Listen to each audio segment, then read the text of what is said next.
ਸੋਚੋ ਇੱਕ ਇਹੋ ਜਿਹਾ ਸਾਮਰਾਜ ਜਿਸ ਨੇ ਸਦੀਆਂ ਤੱਕ ਹਿੰਦੁਸਤਾਨ ਤੇ ਰਾਜ ਕੀਤਾ ਅਤੇ ਉਸ ਸਾਮਰਾਜ ਦਾ ਦਿਲ ਪੰਜਾਬ ਵਿੱਚ ਧੜਕਦਾ ਸੀ। ਹਾਂਜੀ, ਇਹ ਕਹਾਣੀ ਹੈ ਮੁਗਲਾਂ ਦੇ ਪੰਜਾਬ ਦੀ, ਉਹਨਾਂ ਦੇ ਅਸਮਾਨੀ ਸਿਖਰ ਤੇ ਪਹੁੰਚਣ ਦੀ ਅਤੇ ਫਿਰ ਇੱਕ ਬੜੇ ਹੀ ਨਾਟਕੀ ਅੰਤ ਦੀ।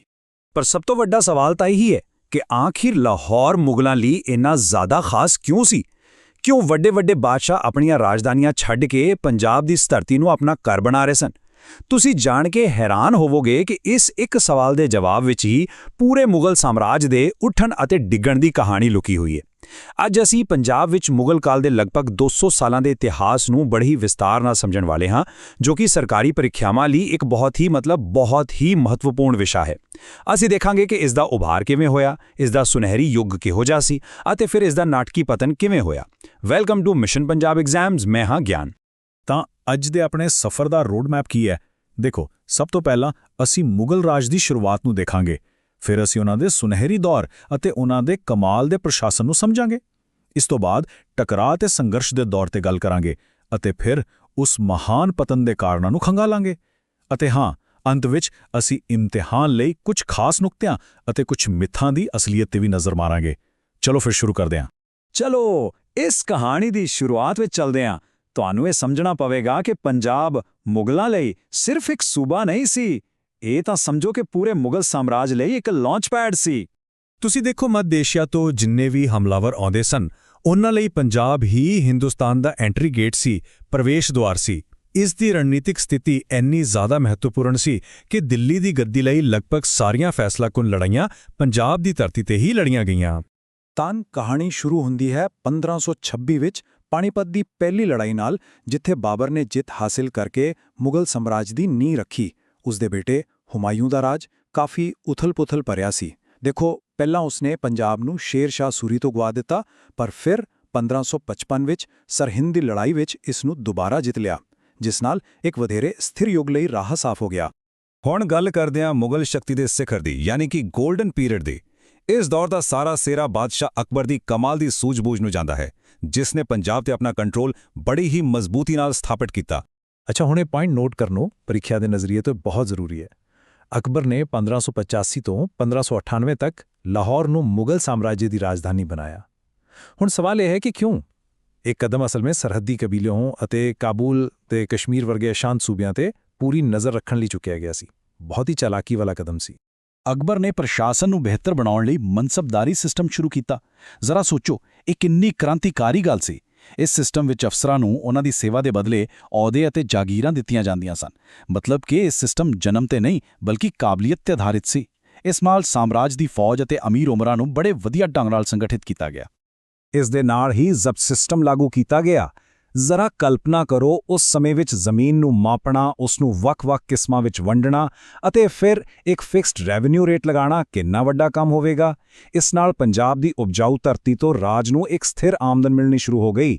ਅਤੇ ਹੁਣ ਇਸ ਸਲਾਈਡ ਤੇ ਨਜ਼ਰ ਮਾਰੋ, ਕਿੰਨੇ ਯੋਜਨਾਬੱਧ ਢੰਗ ਨਾਲ ਪੰਜਾਬ ਨੂੰ ਸੰਗਠਿਤ ਕੀਤਾ ਗਿਆ ਸੀ। ਲਾਹੌਰ ਦੇ ਸੂਬੇ ਨੂੰ ਇਨ੍ਹਾਂ 5 ਸਰਕਾਰਾਂ ਜਾਂ ਦੁਆਬਾਂ ਵਿੱਚ ਵੰਡਿਆ ਗਿਆ ਸੀ। ਇਹ ਢਾਂਚਾ ਪ੍ਰੀਖਿਆਵਾਂ ਲਈ ਬਹੁਤ ਮਹੱਤਵਪੂਰਨ ਹੈ, ਇਸ ਲਈ ਇਸ ਟੇਬਲ ਨੂੰ ਚੰਗੀ ਤਰ੍ਹਾਂ ਯਾਦ ਕਰ ਲੈਣਾ। ਜਹਾਂਗੀਰ ਦਾ ਪੰਜਾਬ ਨਾਲ ਇੱਕ ਨਿੱਜੀ ਲਗਾਵ ਵੀ ਸੀ। ਉਹ ਕੁਦਰਤ ਪ੍ਰੇਮੀ ਸੀ ਅਤੇ ਉਸ ਦਾ ਇੱਕ ਪਾਲਤੂ ਹਿਰਨ ਸੀ, ਜਿਸ ਦਾ ਨਾਮ ਸੀ ਮਨਸਰਾਜ। ਜਦੋਂ 1606 ਵਿੱਚ ਉਸ ਹਿਰਨ ਦੀ ਮੌਤ ਹੋ ਗਈ ਤਾਂ ਜਹਾਂਗੀਰ ਨੇ ਉਸ ਦੀ ਯਾਦ ਵਿੱਚ ਸ਼ੇਖੂਪੁਰਾ ਵਿੱਚ ਹਿਰਨ ਮੀਨਾਰ ਬਣਵਾਇਆ। ਜਹਾਂਗੀਰ ਅਤੇ ਖਾਸ ਤੌਰ ਤੇ ਸ਼ਾਹਜਹਾਂ ਦੇ ਸਮੇਂ ਪੰਜਾਬ ਵਿੱਚ ਮੁਗਲ ਆਰਕੀਟੈਕਚਰ ਦਾ ਸੁਨਹਿਰੀ ਯੁੱਗ ਆਇਆ।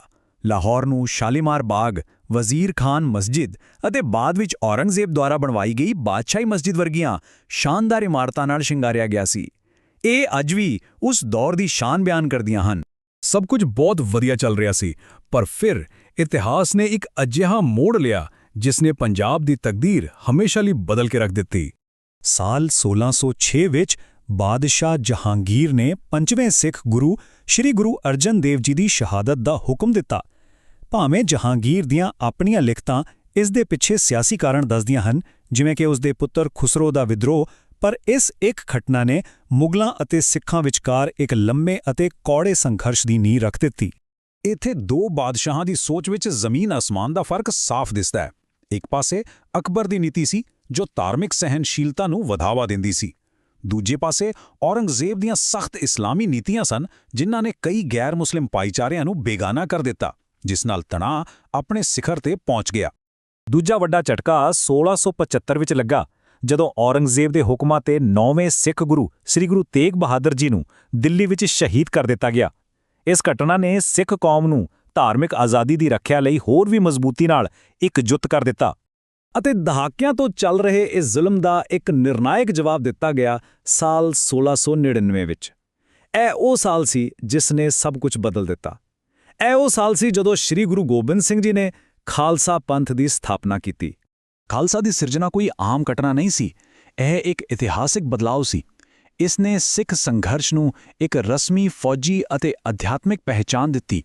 ਗੁਰੂ ਸਾਹਿਬ ਨੇ ਸਿੱਖਾਂ ਨੂੰ ਇੱਕ ਅਨੁਸ਼ਾਸਿਤ ਯੋਧਾ ਭਾਈਚਾਰੇ ਯਾਨੀ ਕਿ ਸੰਤ ਸਿਪਾਹੀ ਵਿੱਚ ਬਦਲ ਦਿੱਤਾ, ਜੋ ਜ਼ੁਲਮ ਅਤੇ ਬੇਇਨਸਾਫੀ ਦਾ ਟਾਕਰਾ ਕਰਨ ਲਈ ਹਰ ਵੇਲੇ ਤਿਆਰ ਸੀ। ਇਸ ਤੋਂ ਬਾਅਦ ਮੁਗਲ ਸਾਮਰਾਜ ਦੇ ਪਤਨ ਦੀ ਸ਼ੁਰੂਆਤ ਹੋ ਗਈ। 1707 ਵਿੱਚ ਔਰੰਗਜ਼ੇਬ ਦੀ ਮੌਤ ਤੋਂ ਬਾਅਦ ਇੱਕ ਕਮਜ਼ੋਰ ਉੱਤਰਾਧਿਕਾਰੀ ਆਏ ਅਤੇ ਹਰ ਪਾਸੇ ਅਰਾਜਕਤਾ ਦਾ ਮਾਹੌਲ ਬਣ ਗਿਆ।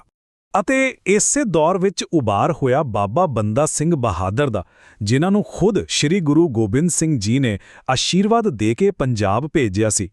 ਉਹਨਾਂ ਨੇ 1708 ਤੋਂ 1716 ਤੱਕ ਇੱਕ ਵੱਡਾ ਕਿਸਾਨ ਵਿਦਰੋਹ ਸ਼ੁਰੂ ਕੀਤਾ, ਜਿਸ ਨੇ ਮੁਗਲ ਸਾਮਰਾਜ ਦੀਆਂ ਜੜ੍ਹਾਂ ਹਿਲਾ ਦਿੱਤੀਆਂ। ਬਾਬਾ ਬੰਦਾ ਸਿੰਘ ਬਹਾਦਰ ਦੇ ਵਿਦਰੋਹ ਨੇ ਮੁਗਲਾਂ ਨੂੰ ਸੱਚਮੁੱਚ ਹਿਲਾ ਕੇ ਰੱਖ ਦਿੱਤਾ। ਸੋਚੋ, ਉਹਨਾਂ ਨੇ ਸਰਹਿੰਦ ਵਰਗੇ ਵੱਡੇ ਸ਼ਹਿਰ ਤੇ ਕਬਜ਼ਾ ਕੀਤਾ, ਜ਼ਮੀਂਦਾਰੀ ਪ੍ਰਣਾਲੀ ਖਤਮ ਕਰਕੇ ਜ਼ਮੀਨਾਂ ਸਿੱਧਾ ਕਿਸਾਨਾਂ ਨੂੰ ਦੇ ਦਿੱਤੀਆਂ ਅਤੇ ਸ਼ਾਹੀ ਖਜ਼ਾਨੇ 'ਚ ਜਾਣ ਵਾਲਾ ਟੈਕਸ ਰੋਕ ਦਿੱਤਾ। ਭਾਵੇਂ ਇਹ ਵਿਦਰੋਹ ਲੰਬਾ ਨਹੀਂ ਚੱਲਿਆ, ਪਰ ਇਸਨੇ ਇਹ ਸਾਬਿਤ ਕਰ ਦਿੱਤਾ ਕਿ ਪੰਜਾਬ ਤੇ ਮੁਗਲਾਂ ਦੀ ਪਕੜ ਹੁਣ ਬਹੁਤ ਕਮਜ਼ੋਰ ਹੋ ਚੁੱਕੀ ਸੀ। ਇਸ ਦਾ ਮੁਗਲ ਜਵਾਬ ਬੇਸ਼ੱਕ ਬਹੁਤ ਹੀ ਬੇਰਹਿਮ ਸੀ। ਜ਼ਕਰੀਆ ਖਾਨ ਵਰਗੇ ਗਵਰਨਰਾਂ ਨੇ ਸਿੱਖਾਂ ਤੇ ਜ਼ੁਲਮ ਦੀ ਨੀਤੀ ਨੂੰ ਹੋਰ ਵੀ ਤੇਜ਼ ਕਰ ਦਿੱਤਾ, ਜਿਸ ਦੇ ਨਤੀਜੇ ਵਜੋਂ ਹਜ਼ਾਰਾਂ ਬੇਗੁਨਾਹ ਸਿੱਖਾਂ ਦਾ ਕਤਲੇਆਮ ਹੋਇਆ।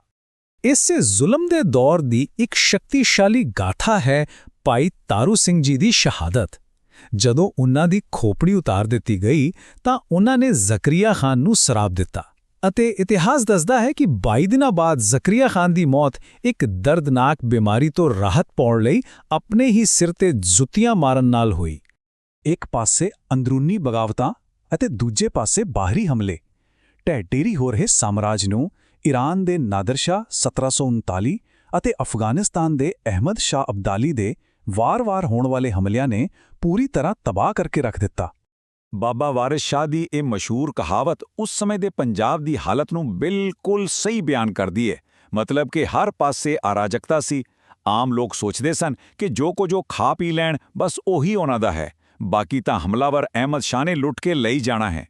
ਚਲੋ ਹੁਣ ਇਸ ਸਾਰੇ ਇਤਿਹਾਸ ਨੂੰ ਪ੍ਰੀਖਿਆ ਦੀ ਤਿਆਰੀ ਦੇ ਨਜ਼ਰੀਏ ਨਾਲ ਦੇਖਦੇ ਹਾਂ। ਇੰਨੀ ਸਾਰੀ ਜਾਣਕਾਰੀ ਨੂੰ ਆਪਣੇ ਇਮਤਿਹਾਨ ਲਈ ਕਿਵੇਂ ਵਰਤਣਾ ਹੈ, ਆਓ ਇਸ ਤੇ ਗੱਲ ਕਰੀਏ। ਦੇਖੋ, ਇਸ ਵਿਸ਼ੇ ਤੇ ਪਕੜ ਬਣਾਉਣ ਲਈ ਸਭ ਤੋਂ ਪਹਿਲਾ ਕਦਮ ਹੈ ਬਾਬਰ ਤੋਂ ਲੈ ਕੇ ਔਰੰਗਜ਼ੇਬ ਤੱਕ ਬਾਦਸ਼ਾਹਾਂ ਦੀ ਸਮਾਂ ਰੇਖਾ ਯਾਨੀ ਟਾਈਮਲਾਈਨ ਨੂੰ ਚੰਗੀ ਤਰ੍ਹਾਂ ਯਾਦ ਕਰਨਾ। ਦੂਜਾ, ਸੂਬਾ, ਸਰਕਾਰ, ਮਨਸਬਦਾਰੀ ਅਤੇ ਜ਼ਬਤ ਵਰਗੇ ਪ੍ਰਸ਼ਾਸਨਿਕ ਸ਼ਬਦਾਂ ਦਾ ਮਤਲਬ ਸਮਝੋ। ਤੀਜਾ, ਗੁਰੂ ਸਾਹਿਬਾਨ ਦੀਆਂ ਸ਼ਹਾਦਤਾਂ ਵਰਗੇ ਵੱਡੇ ਮੋੜਾਂ ਨੂੰ ਸਮਝੋ। ਅਤੇ ਚੌਥਾ, ਪਤਨ ਨੂੰ ਇਸ ਦੇ ਕਾਰਨਾਂ ਨਾਲ ਜੋੜੋ, ਜਿਵੇਂ ਕਿ ਕਮਜ਼ੋਰ ਸ਼ਾਸਕ, ਸਿੱਖ ਸੰਘਰਸ਼ ਅਤੇ ਬਾਹਰੀ ਹਮਲੇ। ਹੁਣ ਜੇਕਰ ਸਵਾਲ ਆਵੇ ਕਿ ਮੁਗਲ ਸ਼ਾਸਨ ਦਾ ਸਭ ਤੋਂ ਵੱਧ ਪ੍ਰਭਾਵ ਕਿਸ ਤੇ ਪਿਆ, ਤਾਂ ਸਭ ਤੋਂ ਪਹਿਲਾਂ ਸਿੱਖ ਭਾਈਚਾਰਾ, ਜਿਸ ਨੇ ਸਹਿਣਸ਼ੀਲਤਾ ਅਤੇ ਭਿਆਨਕ ਜ਼ੁਲਮ ਦੋਵਾਂ ਦਾ ਸਾਹਮਣਾ ਕੀਤਾ। ਦੂਜਾ, ਕਿਸਾਨੀ, ਜਿਸ ਨੂੰ ਇੱਕ ਪਾਸੇ ਸੰਗਠਿਤ ਮਾਲੀਆ ਪ੍ਰਣਾਲੀ ਮਿਲੀ ਪਰ ਦੂਜੇ ਪਾਸੇ ਵਿਦਰੋਹਾਂ ਦੌਰਾਨ ਬਹੁਤ ਨੁਕਸਾਨ ਝੱਲਣਾ ਪਿਆ। ਅਤੇ ਤੀਜਾ, ਸਥਾਨਕ ਸਰਦਾਰ, ਜਿਨ੍ਹਾਂ ਦੀ ਸ਼ਕਤੀ ਮਜ਼ਬੂਤ ਬਾਦਸ਼ਾਹਾਂ ਦੌਰਾਨ ਘਟੀ ਪਰ ਸਾਮਰਾਜ ਦੇ ਪਤਨ ਦੌਰਾਨ ਉਹ ਮੁੜ ਤਾਕਤਵਰ ਹੋ ਗਏ। ਚਲੋ ਹੁਣ ਇਸ ਦੌਰ ਬਾਰੇ ਕੁਝ ਆਮ ਗਲਤ ਧਾਰਨਾਵਾਂ ਯਾਨੀ ਮਿੱਥਾਂ ਨੂੰ ਦੂਰ ਕਰਦੇ ਹਾਂ ਅਤੇ ਸੱਚਾਈ ਤੇ ਨਜ਼ਰ ਮਾਰਦੇ ਹਾਂ। ਇੱਕ ਬਹੁਤ ਵੱਡਾ ਮਿੱਥ ਇਹ ਹੈ ਕਿ ਮੁਗਲ ਸ਼ਾਸਨ ਸਿਰਫ ਲੜਾਈਆਂ ਅਤੇ ਜਿੱਤਾਂ ਬਾਰੇ ਹੀ ਸੀ, ਪਰ ਸੱਚਾਈ ਇਹ ਹੈ ਕਿ ਉਹਨਾਂ ਨੇ ਇੱਕ ਬਹੁਤ ਹੀ ਵਿਸਤ੍ਰਿਤ ਪ੍ਰਸ਼ਾਸਨਿਕ ਅਤੇ ਮਾਲੀਆ ਪ੍ਰਣਾਲੀ ਸਥਾਪਿਤ ਕੀਤੀ, ਜਿਸ ਨੇ ਪੰਜਾਬ ਵਿੱਚ ਰੋਜ਼ਾਨਾ ਜੀਵਨ ਅਤੇ ਸ਼ਾਸਨ ਨੂੰ ਬਹੁਤ ਡੂੰਘਾਈ ਤੱਕ ਪ੍ਰਭਾਵਿਤ ਕੀਤਾ।